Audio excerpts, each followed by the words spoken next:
11 Alive News at 11 p.m. starts now. Breaking news tonight in Atlanta. 6 people arrested after protests turned violent in downtown Atlanta.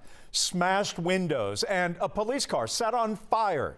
City leaders holding a news conference in the last few hours saying order has been restored. My message is simple to those who seek to continue this type of criminal behavior. We will find you and we will arrest you, and you will be held accountable. The protests are over the future site of the Atlanta Public Safety Training Center. It is a battle that has been brewing for nearly 2 years now. Tensions growing between law enforcement and activists who are against the development since it's going up in part of Atlanta's largest remaining urban forest. Tonight's violence coming 3 days after the death of a demonstrator, 26-year-old Manuel Esteban Paez-Tehran, shot and killed by police after the GBI says Tehran shot a state trooper who at last check is still inside the hospital. We have live team coverage for you tonight. Coming up, Brittany Kleinpeter explains how City of Atlanta officials have spent this evening reacting to the violence. But we begin our coverage with Dawn White, who was on the ground when all of this unfolded around 6 o'clock tonight. Well, Jeff, what started as a demonstration underground Atlanta, it ended with this at the Wells Fargo along Peachtree Street. This boarded up door and this line here of boarded up windows. There were shards of glass on the ground here up until about an hour ago. That is when crews cleaned them up. And then there is still a police presence here 5 hours after this chaos started. Take a look at this video that was sent in by an 11 Alive viewer. A police source at the scene tells me the protesters set this police car on fire and then smashed in the windows at several downtown businesses. About 150 people were at that protest that happened earlier today around 5 o'clock this afternoon. The demonstrators, they organized to protest what they call Cop City, and they also came together to protest the death of Manuel Esteban Paez-Tehran earlier this week at the site of the proposed training facility in DeKalb County. Investigators say Tehran shot at a state trooper first, who returned fire. This evening, I spoke to a witness who said a group gave him a Stop Cop City flyer, and then he saw the destruction begin. They were pulling up in U-Hauls, and they had the type of glass breaker that taps the window and the glass just automatically shatters. I was dumbfounded. I couldn't believe that this was happening here in America. It's almost like some third world country type stuff. I think the money can be spent in better places. I don't think we need to further militarize, the police, and we shouldn't be, destroying nature to promote police militarization. That witness told me that the group was being very loud and aggressive. He said one person even bumped into him. Jeff?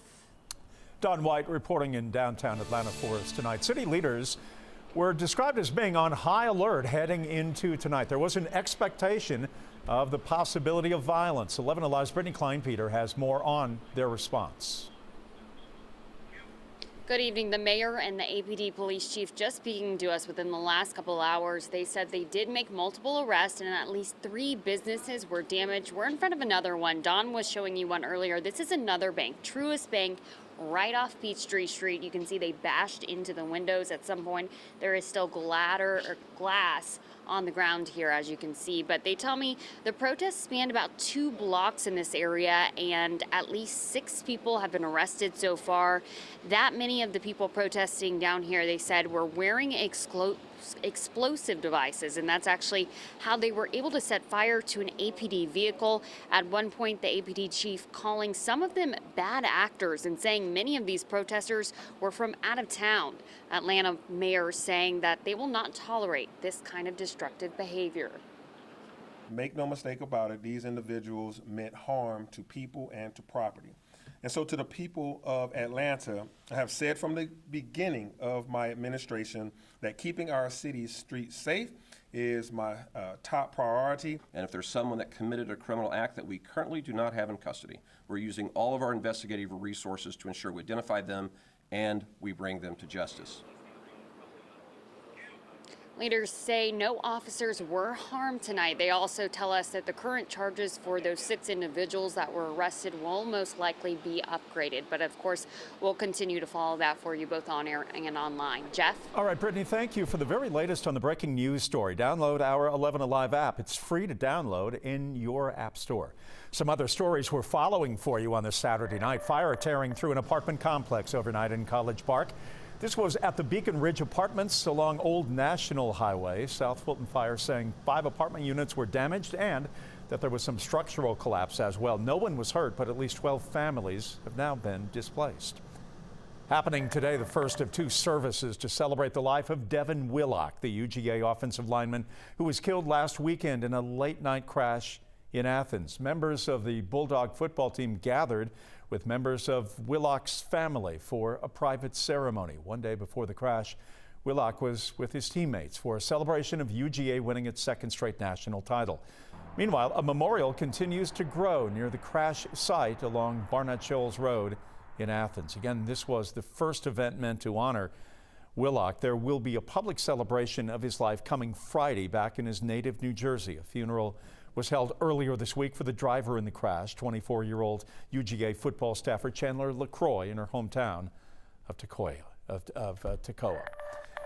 Right now, the nation's Treasury Secretary expects Congress will ultimately vote to raise America's debt limit, but she adds that demands by House Republicans for spending cuts in return for backing an increase will risk creating a self-imposed calamity for the global economy. Secretary Janet Yellen made those comments during an interview with the Associated Press. She added that any talk of withholding approval for a higher debt limit unless there are accompanying spending cuts is a very irresponsible thing to do. President Biden and House Republicans have several months to reach agreement as the Treasury Department imposes measures to keep the government operating until at least June. Meet the Press moderator Chuck Todd told 11 Alive yesterday it's going to be messy, but he does see some light at the end of the tunnel. We have folks that are willing to set themselves on fire for something that it is not the place where spending cuts are even relevant. So it's not going to be fun to watch. It's going to be uneasy. Don't look at your 401k for the next 5 months, but I do think we'll be fine on the other side. The looming debt crisis will be one of the topics discussed tomorrow on Meet the Press. You can see that beginning at 10 a.m. right here on 11 Alive. When we return, we will share how the need for help continues to be met after the deadly tornado outbreak in Georgia. Plus, a persistent rainfall has moved into North Georgia. Right now, most of it is light, but heavier rain will be possible when that arrives and how long this rainfall lingers. Coming up.